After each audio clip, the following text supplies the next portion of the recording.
Hi, this is Suzanne Williams with Essential Oils, Health Matters, and Living the Wholesome Life. And we are on week 11, day 2 of our positive, peaceful growth, positive affirmations that we're doing every single day. We are working with Dr. Susan Lawton's Positive, Peaceful Growth Calendar. You can buy it at Aroma Tools or Oil Life. It looks like this. Anyway, so this week, if you've been following us, you know that we do an affirmation for the week and an affirmation for the day. The affirmation for the week is I am reigniting my creativity. And as we are moving into the holiday season, into Thanksgiving, into Christmas, Hanukkah, whatever it is that you celebrate this time of year, getting together with your family and friends, we have just boundless opportunities to use our creativity and make the season more joyous, more loving, more connective. We get to decide what traditions we bring in, what traditions don't serve us anymore, and what traditions we push out. We get to decide what people we let into our circles this time of year, and what people we're just like, nope. Anyway, I don't know that sounded really nice, but you get to decide. You get to decide everything that you want to do. Maybe not everything.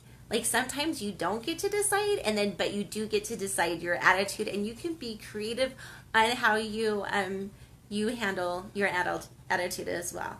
Okay, so reigniting our creativity is what we're talking about for the entire week. Thanksgiving is coming up. Be creative on how you celebrate your blessings. Like maybe you want to write, I don't know, 50 million thank you letters to all the important people in your life, telling them how amazing and special they were to you. That sounds like a really fun thing to me. Might take a lot of time, but I'm going to guess you're going to make a lot of people happy. Maybe you want to just post on your children's door. I know one of my friends actually does this for the week of Thanksgiving. Oh, maybe it's the week of Valentine's. But anyway, it's the same thing. Basically on every day for a week, she posts on her children's doors with super pretty, colorful sticky notes, things that she is thankful for about that child. So you could do that too. You could be, this is what I'm thankful for about my spouse. You could be doing shout outs on Instagram or Facebook. You could be journaling about what you're thankful for. So there's just a lot of different ways that we can use our creativity to celebrate our blessings. Anyway, but we can also use our creativity for so much more this season.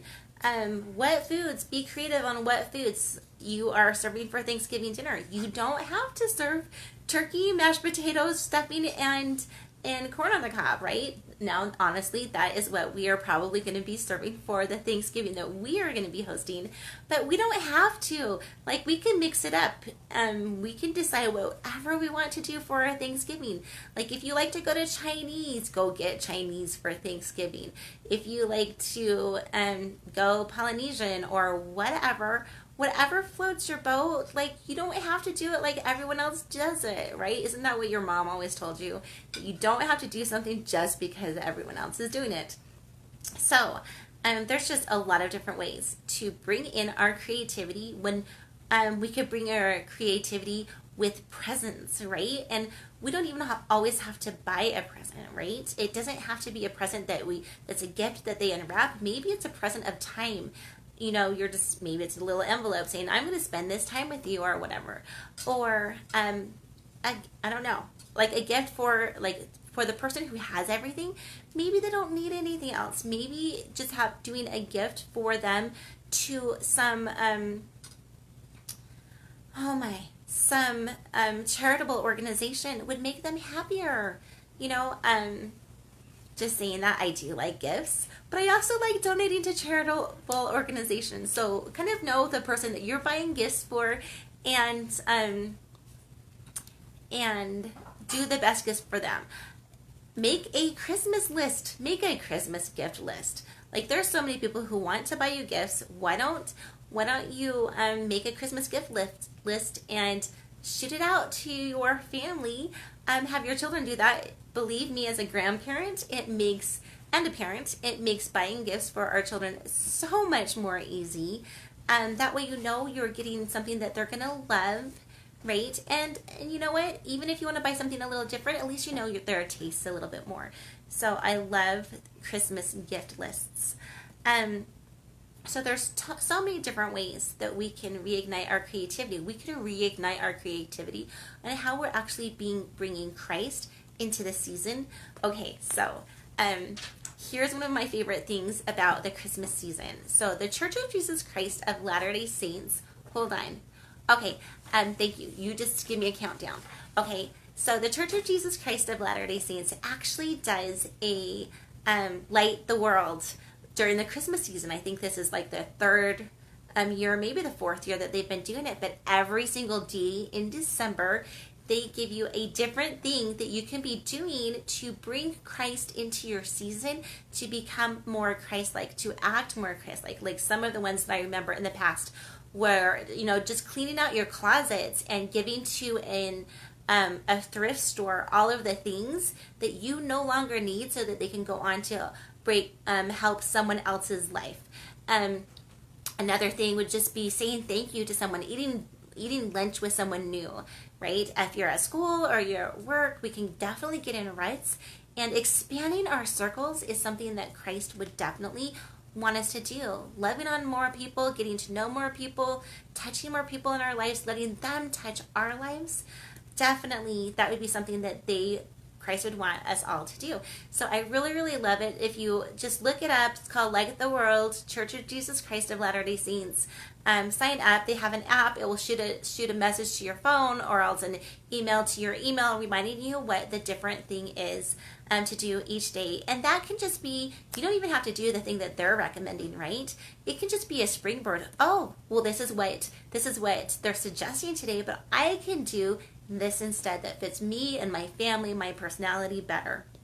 So definitely wanted to give a shout out on so many of the different ways that we can use our creativity nowadays. Okay, so I was at a class once, and they were saying that one of the reasons why this instructor felt like there was so much anxiety and depression nowadays is because we are not using our creativity. Like it used to be that we used to have to make all our own food. Now we don't. We can go to McDonald's. McDonald's makes it. And we don't have the joy of making our own food.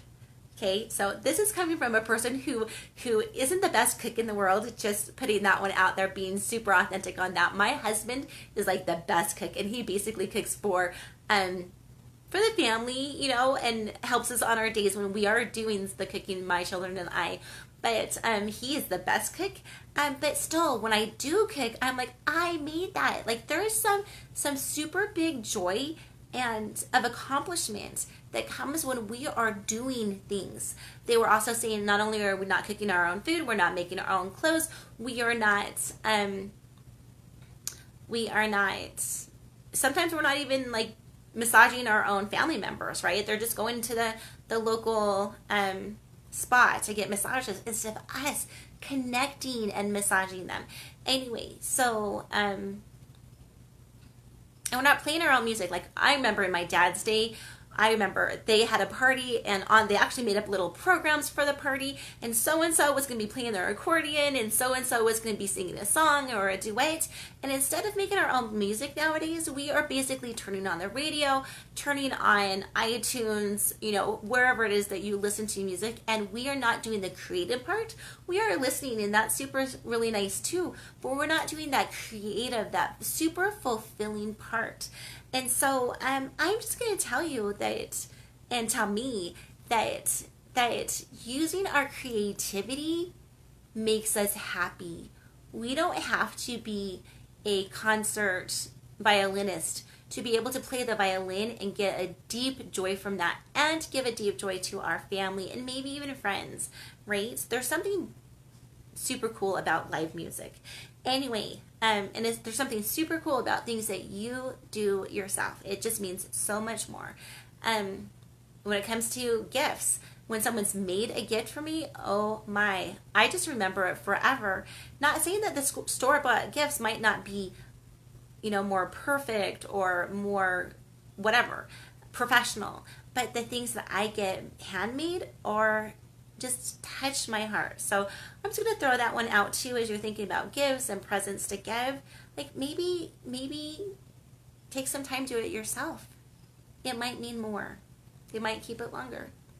Anyway, okay, so that's a little bit of a talking about our creativity for the week, right? Reigniting our creativity. The affirmation for today is I am open to quiet time to support my creativity. Okay, as I'm talking to you, it's now 9 o'clock. I usually get up in the 4 o'clock hour, and I have for years. Get up, start my day. I have to say that, so as a mother of 9 children, although 4 of them are only at home nowadays, when I get up early and start my day, I start my day with this incredible peace, this incredible quiet. Like I can't even, this profound peace and quiet. And this profound time that as a mom of 9 children or 4 at home, right? Homeschooling, right, too, so your days can get busy and full, but I have that time, those hours to do exactly what I want. So, wherever you are in life, no matter how big or small your circle of people who are depending on you and pulling on your little skirt and saying, Mom, I'm hungry, can you get me a sandwich, right? Carve some time out for you. If you have a mom with young children, you're probably not getting up at 4 o'clock. Well, you probably might be getting up at 4 o'clock for 4 o'clock feedings, but you're probably really wanting to go straight back to bed because you get waken up so many times during the night and you want to just go back to bed, right? So wherever you are in your journey, I'm just going to encourage us all to carve out that quiet time. Carve out the quiet time for us, so that we can have the time to just shut off all the noise, shut off the internet, shut off the family members, and connect with what we really feel like our missions are in life. Okay, so that's my affirmation for today, that I'm open to quiet time to support my creativity. Definitely give yourself quiet time, especially through the holidays. If you aren't super good at creating your own quiet time, I guarantee it will probably be filled with something else because someone's going to want you to do something. So set your schedule the time for you and hold the boundary on what you need to do for you. Okay, so that said, I'm going into the music that we're doing this week, and if you've been following us, you know that for our creativity, we had kind of 2 songs that were kind of resonating with us. One is A Whole New World, like creating a whole new world. You get to create the world that you want to live in. You get to make things better. You get to, like if you're political and you care about the laws, you get to go out and lobby and be involved politically. If you're a homemaker and you just love decorating your house, you get to create your environment. You get to decide what comes in or comes out of your house. You guys are the lions or the lionesses at your door deciding, yep, I want that in my house. Nope, I don't want that in my house. It's not coming in. Okay, so we all have that right to do. And going back to the quiet, just thinking about some of my thoughts. So we all have that right to do. So 4 minutes. Okay, so we're going to cut this short really quick. Moving on to Patchouli. Think about songs that you connect with to being creative. So Patchouli is the essential oil that we are talking about today. And we are diffusing 2 drops Patchouli, which is the oil of physicality, 2 drops of sandalwood, which is the oil of sacred, oh, hold on, I don't want to get it wrong. The oil of sacred devotion, and 2 drops of Clary Sage, which is the oil of clarity and vision. These are perfect oils to be diffusing at this time. Patchouli. I'm going to tell you today about what patchouli does for us emotionally. I'm going to tell you on Friday what patchouli does for us physically. But patchouli emotionally, it can help with when we're feeling not good about our bodies. It can help us connect and love on our own bodies, be our body's best friends. God gave us our bodies. I think he gave them to us because he wants us to be our body's best friend. So drinking the water, eating the good food, not harping on us when our bodies don't look like everyone else thinks that, not everyone else, but society, the bulk of society might think that they should look. Anyway, there is patchouli. I wanted to talk to you about how it's used in so many different perfumes, and that if you are overworked, you can definitely put on patchouli and it will help you. It will help you get your energy back. Also, if you kind of are addicted to laziness and you're trying to overcome it, patchouli can help with that. Like if you have people in your family that are like, ugh, I don't even want to do anything. If you're at that point where you're like, yeah, I don't even want to do anything, patchouli can help with that too. It's diffused from the leaf of the plant. You'll recognize patchouli because it was a super popular oil in like the 60s and 70s with the hippie kind of generation. Some people like to use it as a deodorant. Really quick, it can help with if you have the negative emotions it can help with is if you're feeling body shame or judgment, if you're feeling disconnected from your body, if you're feeling ungrounded, or if you have body tension. Now, really quick, I wanted to say that people who just don't like their bodies and they check out by doing drugs, doing alcohol, whatever, patchouli can help with that, okay? So if you're one of those people, or you know some people who just like to check out because they're not like what's happening in their circumstances and their surroundings, patchouli can help with that. It can also help you feel more grounded, more confident. Some people check out because they're just not confident in their own abilities to do things. It can help with moderation. Again, not reaching for the drugs, the alcohol to solve the problems. It can help with body connection, acceptance, feeling balanced, stable, and physically expressive. So patchouli, some people say it's an aphrodisiac when guys put it on. I'm just saying that one. Okay, so I need to go now because my son's saying that I need to go. But patchouli is the oil that we're talking about today. We're diffusing 2 drops patchouli, the oil of physicality, 2 drops of sandalwood, the oil of sacred devotion, and 2 drops of Clary Sage, the oil of clarity and vision. Our affirmation tip for today is I am open to quiet time, as this has been quite an energetic video, but give yourself some quiet time to support your own creativity. And our affirmation for the week is I am reigniting my creativity. Okay, this is Suzanne Williams with Essential Oils, Health Matters, living the wholesome life, and we know that you can make it a great day. Have a happy Thanksgiving. Love ya.